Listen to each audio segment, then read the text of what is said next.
good people live good lives. Of the myriad of things that you could do in terms of career or interests or hobbies or whatever, as long as you lead with justice, and justice in the context of like doing good, moral good, ethical values, if you use those things as your baseline, as your foundation, then all of the other stuff will sort of fall into place. When you die, it doesn't matter all of the stuff that you necessarily went through. It matters about like this pile of character that you've been able to build up. If you are somebody who doesn't act in accordance to the good things that we all know that we should, it will catch up to you in some way. I think that usually good things happen to people who try to do the right thing.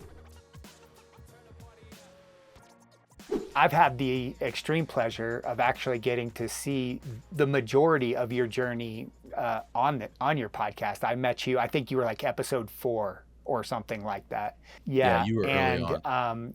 And you're right. It is a marked difference in who you are, how you speak. I mean, your energy, how you carry yourself is, you're still you. You were you then. It's not like you're like a completely different person, but there is something different about you because of the podcast. And, or maybe not just I mean, there was other things going on in your life, obviously, but I saw the evolution as your podcasts were going on. And so it's kind of a cool thing to see. And truthfully, for me, as someone who has a podcast, I have not done my podcast nearly as successfully as you did in that year and a half for lots of reasons. But I always, I start mine and I stop it and I come back because I miss what I get, what I learn and what I get out of it and how it does change me. I always come back to it. So, you're right. You may come back to yours, but I do want to go all the way back, if you can remember, to, starting Good People, your podcast. Can you remember what it was that what was it that you originally were hoping to get out of it? Other than like a career, maybe you would get some financial gain or something. There's dreams of stuff like that, but the original conception of the idea, what was that for you? Yeah. So I worked closely with my producer on the show. His name was Cayman, or his name is Cayman. He's still with us. He's still alive. But so he's a full-time videographer, photographer, now works for a pretty successful golfing YouTube channel. But he's a member at the gym that I coach at, and a couple years older than me. I knew he did photo video work. It's always just kind of been an interest of mine to some degree, like not necessarily doing it myself, but I don't know. I've always revered the creative people that can do that kind of thing pretty highly. Like it's a pretty damn cool field of work to be involved with. And he was kind of in a similar situation that I alluded to earlier, where he's done freelance work, I think, since the beginning of his business.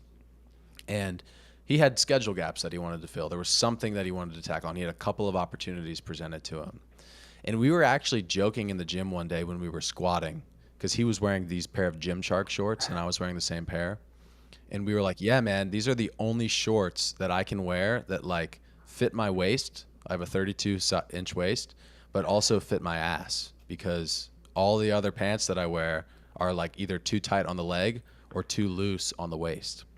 And I joked to them, I was like, dude, we should start this like small company called Big Ass Shorts, where we design a short made for people that have bodies like you and I. And we kind of laughed about it. But then like 2 or 3 weeks later, I was like, hey man, I don't know if we should call it Big Ass Shorts, but would you want to sort of follow through with this thing and see what it would be like if we were to sort of launch a product? And he was like, yeah, sure, whatever. So we get together, we come up with a bunch of names. We actually settled on Red Shorts was the name of or Red, and it stood for Relentlessly Endure Discomfort. And we wanted to make like an all-in-one short, something like casual that looked good if you were to wear it to brunch or play golf. But you could work out in, you could like jump in the swimming pool, and all the things, right? And so we followed it. I mean, dude, we had great ideas. We came up with these, like, we called them invisible belt loops. It was just like elastic tight to the pants, so you couldn't see them, but you could put a belt through them. If anybody's listening to the show, I think my agreement with the company that we talked to is expired now, so I think you can take that idea. But in any case, like we followed it all the way through. 8-inch inseam, everything was how we wanted it to. and we got down to the wire. We wanted to do everything made in America, ethically sourced. It would have been like a $40,000 to $50,000 investment, which was money we didn't have. And so we were kind of posed with this question, like, should we try to like build a brand and sort of go into it knowing that we can be at least break even, or should we like take the risk and try to do this thing right now? And we were both kind of like, I don't know if I'm really that passionate about shorts. You know, it just didn't seem like a smart idea. And from that, I was like, well, we had developed those shorts for like 4 to 6 months, dude. It was a long process of like coming up with mock-ups and all these things. And it was like we clearly work well together because we've had these consistent meetings. We've held each other accountable. Like we do good job. We do a good job. I would like to pursue a podcast potentially. It's something that I've always wanted to do. Like I said, I had one in college. And the video editing and the post-production stuff was the biggest hang up for me. I could not bear that type of work. And I was like, you can fill the void that I hate, and I'll be like the front man. I'll interview people. And he was like, yeah, cool, whatever. We went through the whole process of getting things up and running. And in that process, it was kind of this idea of like, okay, what are we going to call the podcast? And we had both agreed we want to do this sort of self-improvement thing. I didn't just want to talk to people about fitness and like, you know, mindset and these sort of arbitrary, subjective things that we all get to experience. I wanted a little bit of that, but I also wanted to learn from researchers and from people who have data that backs up certain things that I'm interested in. And I mean, the things that I'm interested in is this huge pool of things, right? Like I've talked to people about anger. I've talked to people about child development, how social media impacts child development. Some of the problems that we have in our society about why we are in this sort of like educational like system thing that you and I have talked about before. All the things, right? And then it just became this thing of like, what are we going to call the damn thing? We couldn't think of names. We came up with so many. I used ChatGPT, everything. And I remember typing in ChatGPT, come up with podcast names for me that are similar to good people. Like I literally typed that in. And it came up with like 15 that were just not it. And then I was like, why don't I just call the show Good People? And I sent it to Cayman. He's like, that's it. Like, this is what we're calling it. It was like the only sort of like epiphany moment that I've ever had in my life that actually like panned out. And I mean, everything was intentional at the beginning, man. Like when we started, the logo of the show, it's actually AI generated, but it's a guy in a hoodie that's facing away from the camera. You can literally just see this sweatshirt, this gray sweatshirt with him wearing a hoodie, and it says Good People in this very simple, bold font. And we wanted from the beginning the show to be about the people that we had on and the conversations that were taking place. And I mean, if you look at all the top podcasts, it's probably not a very good strategy. Like all of them have their face, the host's face on it with like the words around it and these like bright colors. But it was like gray hoodie, you know, anonymous person on the cover of the show. And it was just all for that. It was like we started it, I think, with really good values, and we went into it with the intention of trying to accomplish this thing, which I think we did a pretty good job of. And that's kind of it. You know, I sort of came to the conclusion of what good people meant to me probably 6 months into the show. And it was just a very simple realization that I realized that good people live good lives. And, you know, of the myriad of things that you could do in terms of career or interests or hobbies or whatever, as long as you lead with justice, and justice in the context of like doing good, moral good, ethical values, right? If you use those things as your baseline, as your foundation, then all of the other stuff will sort of fall into place, right? Like if you treat people kindly, if you hold doors for people, if you engage in honest, open conversations and you tell the truth, you will get opportunities, you will get education, you will get financial success, you'll get all the things that are required of living and leading a good life. And I realized talking to people about, you know, I would talk to somebody, a researcher, about anger, and then I would talk to my friend Jason about riding 500 miles through Spain unsupported by anybody, and like we were talking about the same things fundamentally, and it was just it's a really clear explanation to me that like a lot of the shit that we do in life it's kind of secondary to the fact that you just should be a good person. And you know, is that I mean, if you went through the whole thing to like where you're sitting at now, is that basically, okay, so I guess assuming, let's pretend that your podcast was like your PhD program and you are now sitting here with your like doctoral thesis. Is that kind of where you've landed? Is that this is, I guess tell me more about like where is it that you've landed now, having done 70 episodes of your show? Yeah, I think it's more complicated than that in a lot of ways, right? Like the surface level is what I said, good people live good lives, right? But what does that mean, right? I think in a lot of context, that's super contextual, right? You have to look at the person. Everybody's different. Everybody's lived through different experiences. Everybody has different interests. Everybody has different aptitudes. And so it would be hard, I think, for me um, to say more in that regard, right? Like you just have to kind of look at the person. Everybody, I think, can relate to the fact that your priorities change. We've talked a lot about that, I guess, on the show, right? Like I'm getting married. We started working with this financial planner. I want to make this, subtle career shift thing, right? Um, but that is I'm only able to analyze that because I'm currently going through it, right? Like 5 years ago, I needed something different. I needed a podcast. I needed a structured career that required me to like grind a little bit to get clients, right? Because when it comes to my like development, if we could call it that, those were the skills and things that I needed to acquire at the time. So um, I think that's one of the cool things about the way that is so broad and universal is that what it speaks to, good people live good lives as it relates to self-development, is that it is just truly about self-development, right? Like what would a good person do right now? I think it was the right thing for me to do to put the show aside in the last couple weeks so that I could focus on the success of my family and the commitment that I'm making in my marriage, right? Like that's Yeah. the right thing to do. And some might say that I've like quit or whatever, but I'm only acting in a lot of ways. I was joking with somebody earlier, like doing the show made me quit the show because I, I kind of got to a place. This is a better way to put it. I kind of got to a place where the show was taking so much of my time that I could either do the things that I was saying that you should be doing while I was on the show, or I could continue talking about doing the things. And it didn't feel like the right thing to do for me to talk about doing the things and not actually do the No, I things, if love that that. makes And I sense. think that that's a place that I came to at some point in my life also. I was reading all the book. Essentially, this is my story. Not saying that it's your story, but this is my story. I didn't feel good enough. I didn't feel like I knew enough. I didn't feel expert enough, or just I didn't feel enough, right? And so I went through all these things and experiences trying to feel like I was smart enough or educated enough or wise enough. And so I was reading all these books, and I stayed in school and grad school way longer than I ever should have, and so on and so forth.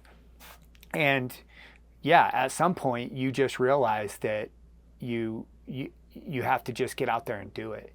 And I just finished Right Thing Right Now by Ryan Holiday. I don't know if you've read that, but he, I've read the first part and I put it on pause to read a book for my book club, and I'm yeah, about to resume. I yeah, already love it so exactly. far. And really, what I love about all of his work, but about that book in particular, is that it's just all these great examples of people who did good things, who were good people who did good things, and how they did it. And they weren't, I don't know anything about their lives, but the fact is there was action behind what they were doing. It's the book is about justice and doing the right thing for others, bigger than just being about yourself. Yeah, 100%. And I think that, as it relates to justice, and again, I might just be kind of repeating what you had just said about like sort of committing yourself to the action. I think it's kind of obvious to most of us what the right thing to do is. It's like if you've ever opened up to somebody about trauma, every inch of your being does not want to tell them the things that you went through. But then you do it and you feel better, and you realize that this person still loves you even though you did what you thought was like these egregious, like horrible acts or whatever, whatever you went through, whatever you shared. But the right thing to do was to be honest, right? And if you don't, Jordan Peterson has this really great concept. I learned about it from a guy on my show, named David Millar, and I looked into it a little bit more.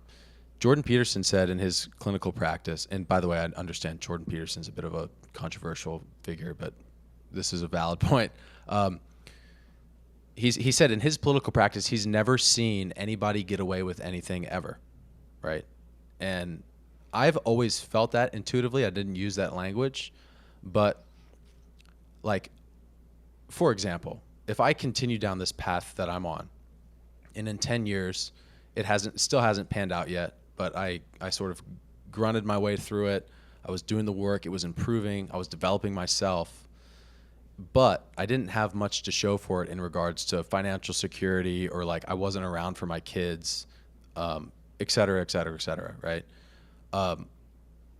That is a product of a decision that I potentially committed myself to 10 years ago, right? And so on a big scale, that's what that would look like. But even on a small scale, things like if you throw something at the trash and it bounces off and hits the floor, like, and you don't go pick it up, lots of iterations of that sort of allude to the type of character that you have. You will not get away with those things, right? And so that's why it's important to do the right thing. It's because when you die, it doesn't matter all of the stuff that you necessarily went through. It matters about like this pile of character that you've been able to build up. And if you are somebody who doesn't act in accordance to the good things that we all know that we should, it will catch up to you in some way. And it's going to look different for everybody, but it will catch up to you in some way. And whether you want to do good out of the accordance of self-preservation, I think we should all strive to do good for the sake of doing good. I think that usually good things happen to people who try to do the right thing. And to your point, how you do anything is how you do everything.